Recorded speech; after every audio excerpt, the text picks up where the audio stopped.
Bonjour, que la paix soit sur vous. J'aime Jésus, que la paix soit sur lui du fond de mon cœur, et c'est pour cela que je ne peux pas croire en la Bible. Car mes amis, il y a un dilemme. Soit la Bible est authentique, entre guillemets, et dans ce cas-là, Jésus se trompe, soit la Bible n'est pas authentique, et ce n'est pas Jésus qui se trompe, mais c'est bel et bien les auteurs de la Bible.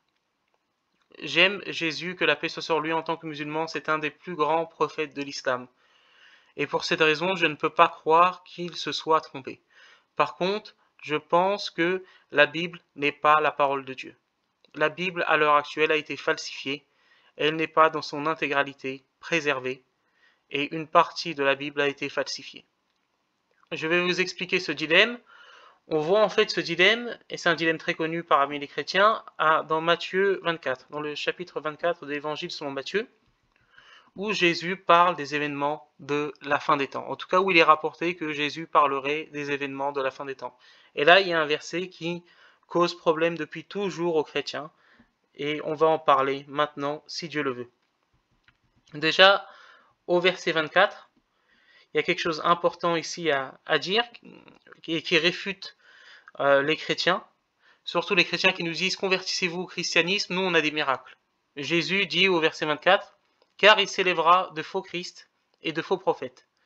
Ils feront des grands prodiges et des miracles, au point de séduire, s'il était possible, même les élus. » Donc ici, Jésus, que la paix soit sur lui, en tout cas c'est ce qui est rapporté ici, nous montre bien que le miracle n'est pas une condition, n'est pas une preuve absolue de véracité.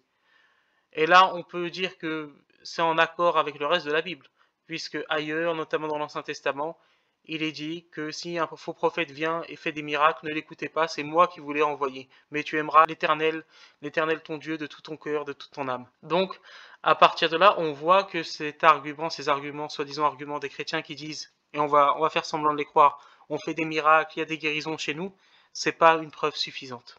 On voit que pour Jésus, et même pour l'Ancien Testament, c'est pas une preuve suffisante. Donc maintenant, on va aller plus loin et voir pourquoi ça parle réellement de la fin des temps. La lune ne donnera plus sa lumière, les étoiles tomberont du ciel, et les puissances des cieux seront ébranlées. Alors le signe du Fils de l'homme paraîtra dans le ciel, toutes les tribus de la terre se lamenteront, et elles verront le Fils de l'homme venant sur les nuées du ciel avec puissance et une grande gloire. Donc là, on voit que c'est la fin des temps, et vous allez me dire, bon, qu'est-ce qu'il y a de choquant ici?